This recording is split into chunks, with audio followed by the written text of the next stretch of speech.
Question number 26, function of x equal to given है k cos x upon pi minus 2x if x is not equal to pi by 2 and 3 if x equal to pi by 2। तो we will check on x equal to pi by 2। चलो check करते हैं at x equal to pi by 2 पर। तो function of pi by 2 की value हुई हमारी 3। अब हम LHL चेक करते हैं। LHL होगी हमारी limit x tends to pi by 2 या लेस देन पाई बाई 2 मान लेंगे। चाहे लेस देन पाई बाई 2 मानो या ग्रेटर देन पाई बाई 2 मानो, फंक्शन तो यही लगेगा क्योंकि less than pi by 2 is also not equal to pi by 2 and greater than pi by 2 is also not equal to pi by 2। So we will put the value function of x equal to k cos x upon pi minus 2x। आहा, क्या गजब का question. अगर मैं इसमें direct pi by 2 लिखता हूं तो नॉट डिफाइंड हो जाएगा, 0/0 आ रहा है। ये नॉट डिफाइंड नहीं, ये अनडिफाइंड फॉर्म बोली जाती है। नॉट डिफाइंड तो इन्फिनिटी को भी बोल देते हैं, ये हुई अनडिफाइंड फॉर्म। अब यहां पर देखना होगा कि हम क्या करें।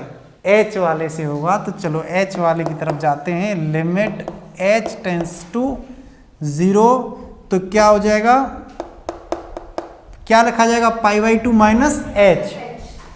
तो k तो कांस्टेंट है, cos pi by 2 minus h upon pi minus 2 pi by 2 minus h। हो गया क्वेश्चन। देखो ऊपर से कैसे भी साइन ले आओ बाहर। इक्वल टू क्या हुआ, limit h tends to 0, k अपनी जगह पर है, साइन h अपनी जगह पर आ जाएगा because cos 90 minus theta equal to sine theta.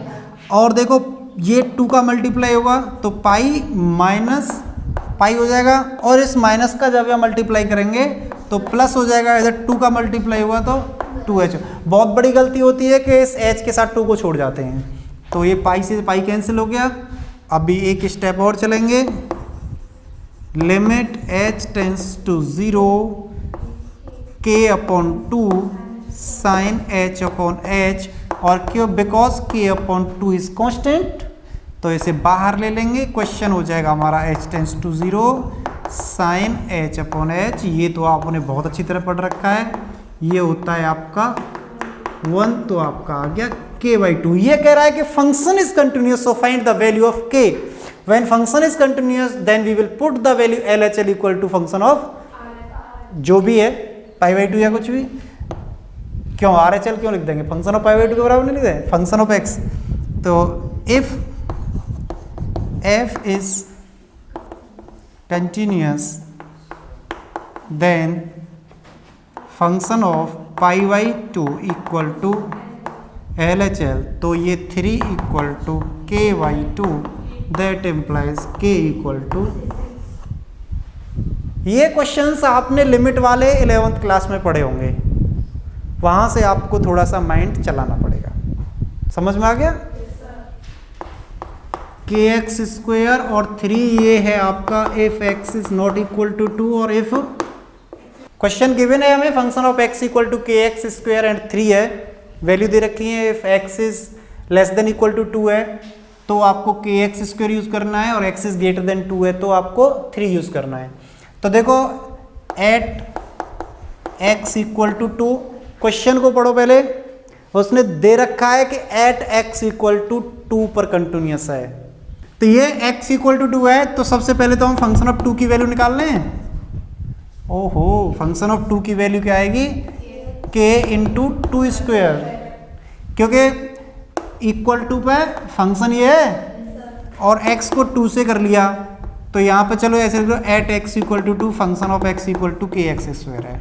ठीक है, मैं थोड़ा स्पीड में लिख रहा हूँ, आपको नहीं लिखना कॉपी में, है ना, ऐसे साफ साफ लिखना है। फंक्शन ऑफ 2 इक्वल टू क्या हो गया 4k। अब LHL निकालने से क्या फायदा, क्योंकि LHL आप निकालोगे तो ये निकल के आएगी। हमें RHL निकाल लेते हैं। RHL का हमारा मतलब क्या होता है, limit x tends to 2 plus function of x। तो देखो जरा, limit x tends to 2 plus पे फंक्शन ऑफ x की वैल्यू क्या है, दैट मीन्स, और फंक्शन गिवन है कि function is continuous at x equal to 2, so function of 2 equal to RHL। That implies 4k equal to 3, that implies k equal to 3/4। भैया जल्दी जल्दी में 4/3 मत कर जाना, ठीक है ना, बहुत तेज चलता है जो दिमाग। क्वेश्चन जब आता है ना तो ऐसे हाथ पंप का फिर ना 4/3 रखेंगे, खत्म के। चलो ठीक है, क्वेश्चन नंबर 28 करते हैं, चलो यही कर देते हैं, सिंपल है सारे क्वेश्चन। तो सबसे पहले कितने पे कंटिन्यूस दे रखा है, एट x इक्वल टू पाई, तो फंक्शन ऑफ x की वैल्यू क्या रखी जाएगी, kx प्लस 1, तो ये हो गया, दैट इम्प्लाइज फंक्शन ऑफ पाई की वैल्यू हो गई k पाई प्लस 1। अब देखो लेस देन रखने से तो कोई फायदा है नहीं, ग्रेटर देन पे दूसरा फंक्शन मिल जाएगा, तो हम क्या करेंगे, RHL निकालते हैं। तो RHL का मतलब हो गया limit x tends to pi plus cos x, direct लिख दिया, यही आएगा फंक्शन, और इसका मतलब हो गया कॉस पाई। तो अब क्योंकि फंक्शन कंटिन्यूस है at x equal to pi, so function of pi, ये लाइन आप लिख भी सकते हैं, because function is continuous at x equal to pi, so function of pi equal to RHL, that implies k pi plus 1 equal to -1, that implies k pi -2। ठीक है ना, देखो कैसे यही गलतियां होती हैं पेपर में जल्दी जल्दी में, ठीक है ना। तो k की वैल्यू आपको मिल गई -k पाई, अच्छा -k 2/पाई। बहुत जल्दी तेज करोगे तो π/2 लिख जाएगा, क्योंकि ज़्यादातर हमने π/2 ही पढ़ा है, लेकिन आंसर आ रहा है 2/पाई। तो आंसर लिखते समय अपने ध्यान को कंसंट्रेट करें और होपलेस ना हो। बहुत ज़्यादा सिंपल क्वेश्चन आ जाए तब भी एकदम अपना आपा न खोएं, और बहुत ज़्यादा टफ क्वेश्चन आ जाए तब भी अपना आपा न खोएं। ठीक है, अब हम क्वेश्चन नंबर 29 करते हैं। Question number 29, function of x equal to kx plus 1 if x is less than or equal to 5 and 3x minus 5 if x is greater than 5, find the value of k। देखिए वो बोल रहा है कि 5 पर continuous है, यही बोला है ना, एट x इक्वल टू 5 पर कंटिन्यूस है, तो इसका मतलब इसकी LHL और RHL दोनों इक्विवेलेंट होंगी, या कह सकते हैं फंक्शन ऑफ x की वैल्यू मतलब फंक्शन ऑफ 5 की वैल्यू, इसकी लेफ्ट हैंड लिमिट और right hand limit all are equal. तो सबसे पहले हम LHL निकालते हैं, तो LHL का मतलब हो गया limit x tends to 5 minus, क्योंकि 5 पे ही तो है, फंक्शन ऑफ x क्या होगा बेटा 5 माइनस पर, limit x tends to 5 minus, तो kx प्लस 1। तो अब वैल्यू पुट कर दीजिए क्या 5, तो ये हो गया k इंटू 5 प्लस 1, इसका मतलब 5k प्लस 1। अब RHL निकाल लेते हैं, तो वो आएगी limit x tends to 5 plus function of x, तो limit x tends to 5 plus 3x minus 5, put the value of x equal to 5, so we will find 3 into 5 minus 5 equal to 10। और हम जानते हैं कि if f is continuous at x equal to 5, then LHL equal to RHL, so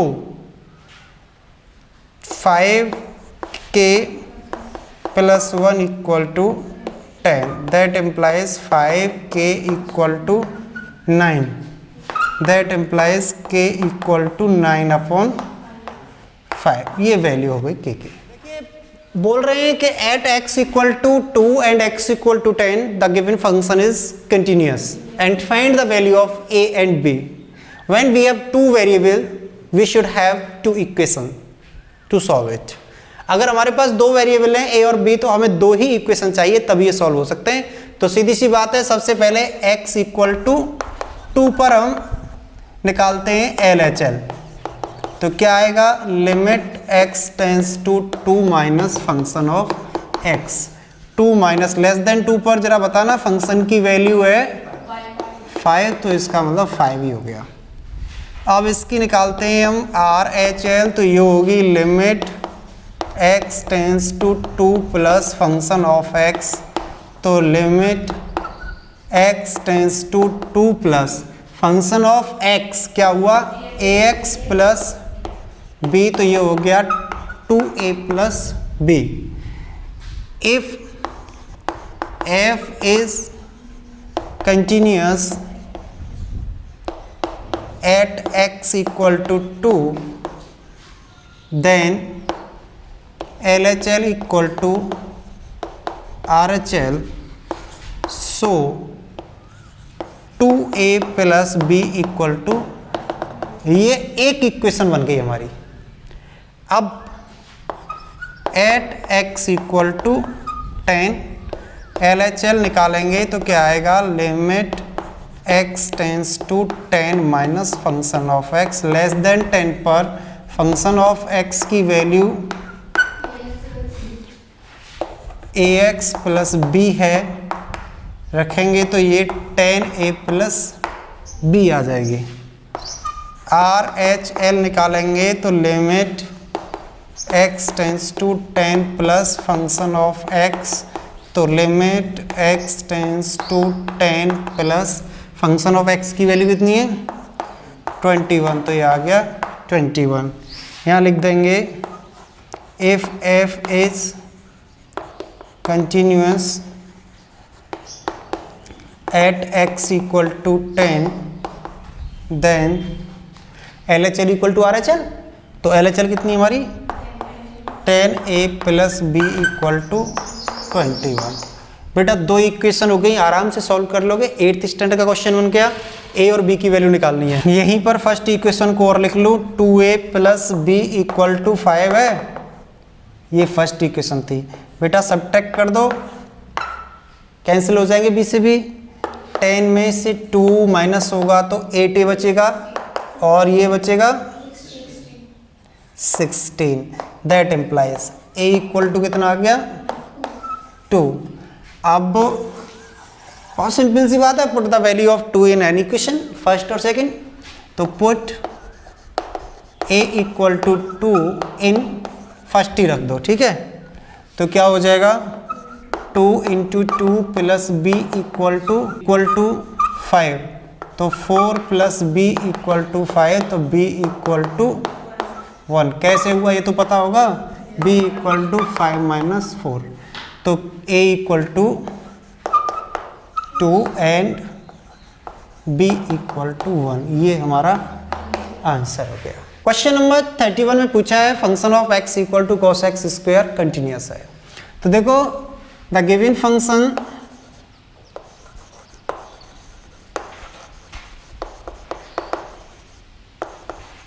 can be written in composition function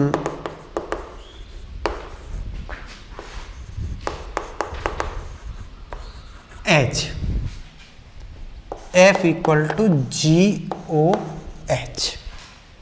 क्यों लिखा, क्योंकि ये मैं बता चुका हूं आपको कि if G and H both are continuous then F is also continuous.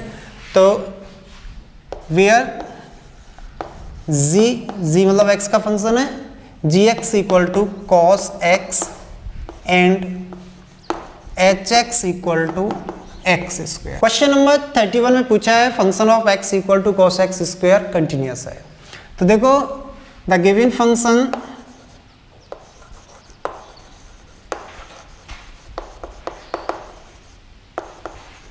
Can be written in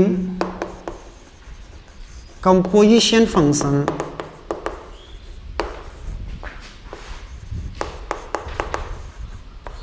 h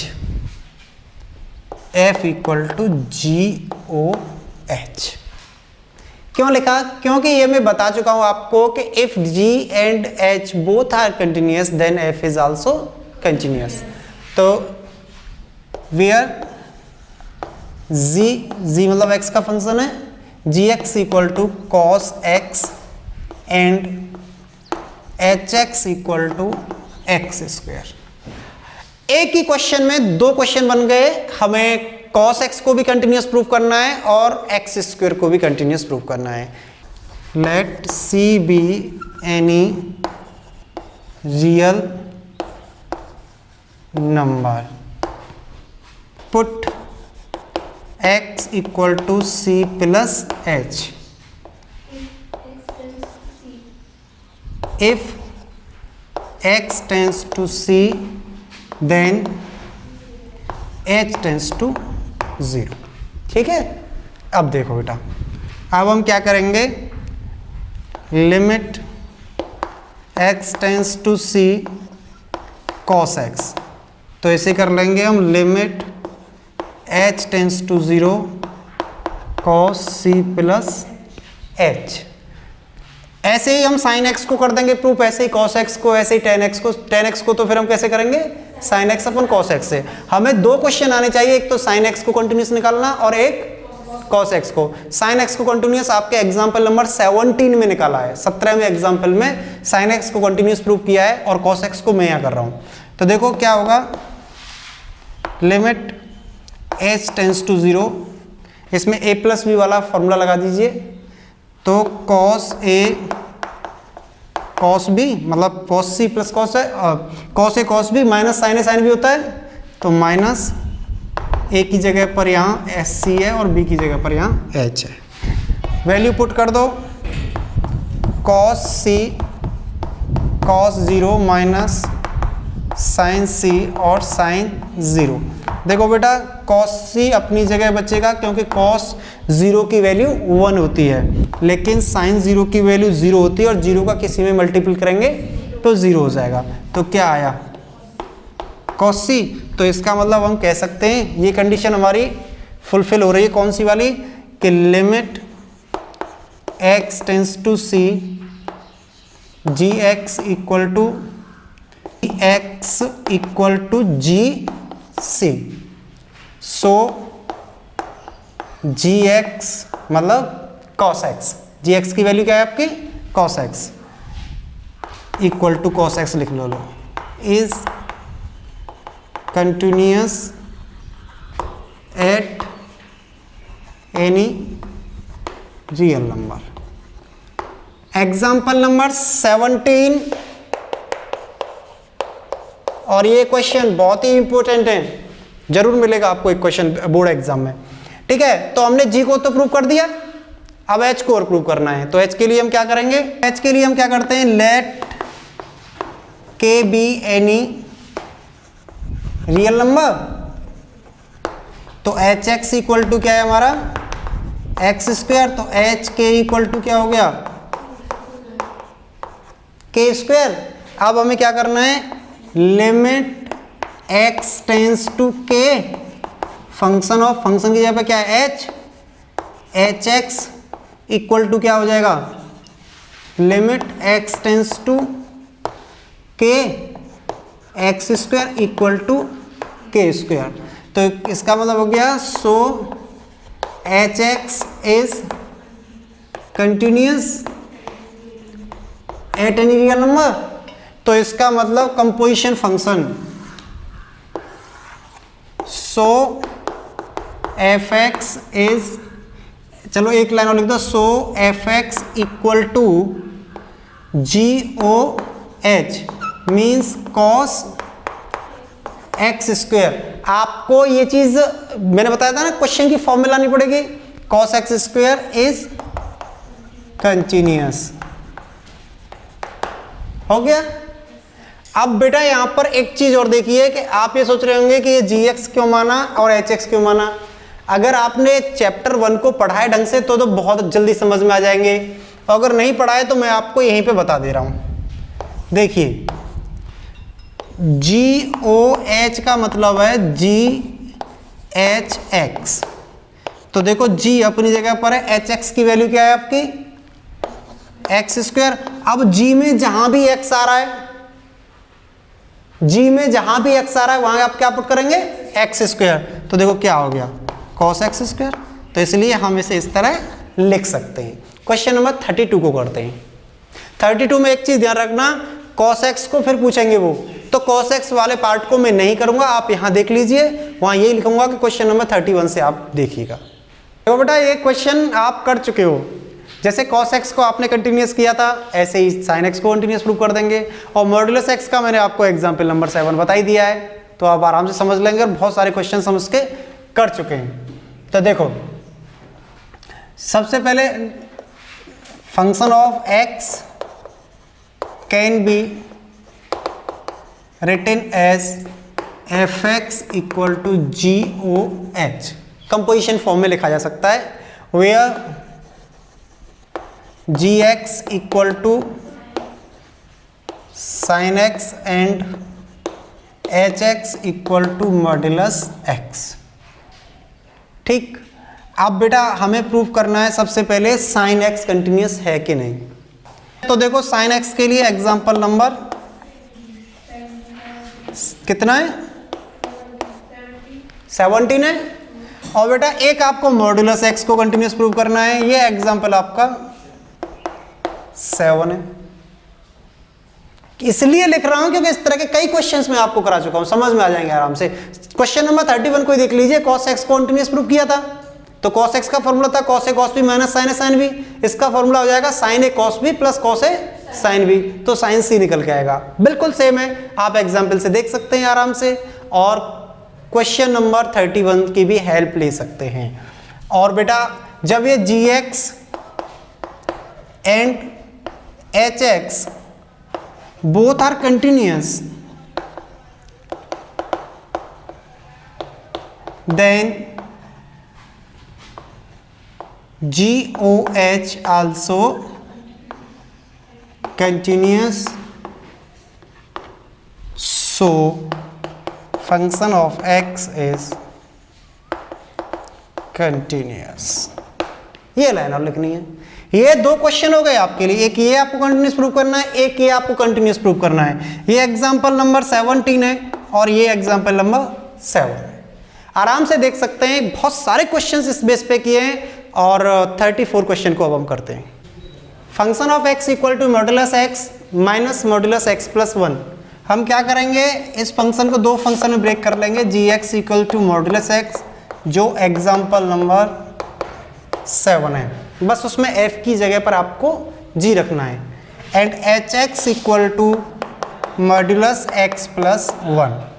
अगर हम hx को कंटिन्यूस प्रूव कर देते हैं और gx को कंटिन्यूस एग्जांपल 7 की तरह प्रूव कर देते हैं, तो हम कह सकते हैं कि function of x is continuous. ये डेफिनेशन हम पढ़ चुके हैं कि अगर g और h दोनों कंटिन्यूस हैं तो g माइनस h भी कंटिन्यू होगा। अब देखिए बेटा, hx को हम लिख सकते हैं माइनस x प्लस 1 क्योंकि मॉड्यूलस फंक्शन था, और एक पॉजिटिव x प्लस 1। लेकिन अब यहाँ सबसे बड़ी बात है कि किस पर माइनस x प्लस 1 है और किस पर x प्लस 1 है। तो वो सीधा सा है, अगर x प्लस 1 इक्वल टू 0 रखें तो x इक्वल टू हमें माइनस 1 फाइंड आउट होगा, तो x is less than minus 1 and x is greater than equal to minus 1। अब हमें माइनस 1 पर प्रूव करना है कि ये कंटिन्यूस है कि नहीं। तो देखो, लेकिन माइनस 1 ये हमने अपनी ओर से तो माना निकाल करके, वो तो ये कह रहा है कि hx कंटिन्यूस है। तो हम क्या करेंगे कि एक रियल वैल्यू फंक्शन ले लेंगे, सॉरी एक रियल वैल्यू ले लेंगे c। देखिए, let c be any real number. अब c की 3 कंडीशन मानेंगे हम, c is less than minus 1, c is greater than minus 1 and c is equal to minus 1। तो c is less than minus 1। तो देखो, फंक्शन ऑफ c की value क्या होगी, माइनस c प्लस 1, क्योंकि माइनस 1 के लिए फंक्शन है, और लिमिट फिर वही f ना आपके रिदम में आ रहा है इसलिए ध्यान रखना h, क्योंकि आपका फंक्शन h मान के चलें आप, and limit x tends to c hx equal to क्या होगा, limit x tends to c, क्योंकि c आपका माइनस 1 है, मतलब लेस देन माइनस 1 है, तो आप कौन सा फंक्शन लेंगे, माइनस x प्लस 1। ठीक, x को c से रिप्लेस कर देंगे तो कितना आया, माइनस c प्लस 1। तो देखो, आपने फॉर्मूला पढ़ाई था कि limit x tends to c function of x की वैल्यू, फंक्शन ऑफ x की वैल्यू, कोई बात नहीं, यहाँ वो फॉर्मूला में डेफिनेशन बता रहा हूँ इसलिए f यूज कर रहा हूँ। तो इसका मतलब अब देखिए आपने h यूज किया तो HC है, then we can say H is continuous at C is less than -1। अब बेटा हम चेक करेंगे for C is greater than -1। Similarly अब टाइप HC की वैल्यू कितने निकल के आएगी, ग्रेटर देन -1 पे कितना है x + 1, तो क्या हो जाएगा C + 1। अब देखो limit x tends to C function of C, लेकिन C यहाँ क्या है ग्रेटर देन -1 है, तो इस फंक्शन को हाँ h, गुड HC, तो क्या करेंगे limit x tends to C, HC की वैल्यू कितनी है x + 1, तो कितनी वैल्यू आई C + 1। तो देखो HC की वैल्यू तो हम कह सकते हैं limit x tends to C, HX की वैल्यू HC के इक्विवेलेंट है, so H is continuous at x at C is greater than -1। देखो बेटा बिल्कुल सेम इसी तरीके से ये पार्ट होना है, बस इसमें हम 0 लेके चलेंगे, ठीक है। पहले लेस देन 0 मानेंगे, फिर ग्रेटर देन 0 मानेंगे, फिर इक्वल टू 0 मानेंगे। अब देखिए C = -1, C = -1 पर HC की वैल्यू कितनी होगी -1 + 1, कितना है बेटा 0। अब निकालते हैं हम LHL, LHL का मतलब है limit x tends to C minus, C minus का मतलब है लेस देन C, और C कितनी हमारी -1, C माइनस का मतलब लेस देन C और C हमारी -1 है, तो इसका मतलब लेस देन -1 कौन सा फंक्शन रखा जाएगा -x + 1 वाला। तो बेटा पुट कर दीजिए x की वैल्यू कितनी है आपकी -1। आप इसे ऐसे भी लिख सकते हो -1 पर माइनस, ठीक है, अपने समझने के लिए।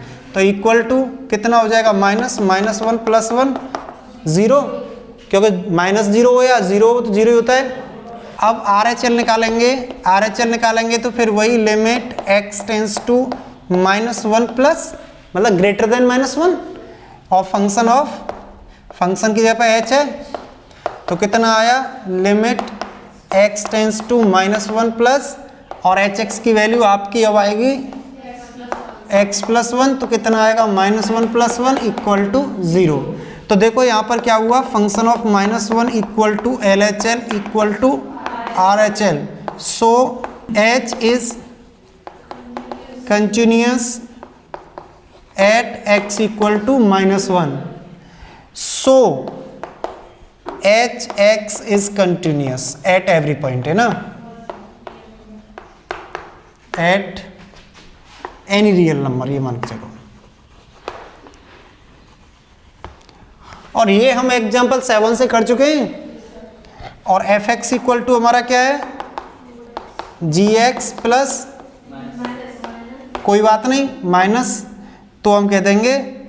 और देखो अपनी क्वेश्चन की फॉर्म में लेके आओ, क्वेश्चन की फॉर्म में mod x - x + 1 मॉड्यूलस के अंदर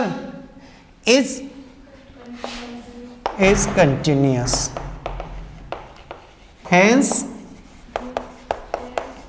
there is no point of discontinuity, क्योंकि उन्होंने डिसकंटिन्यूटी पूछी है।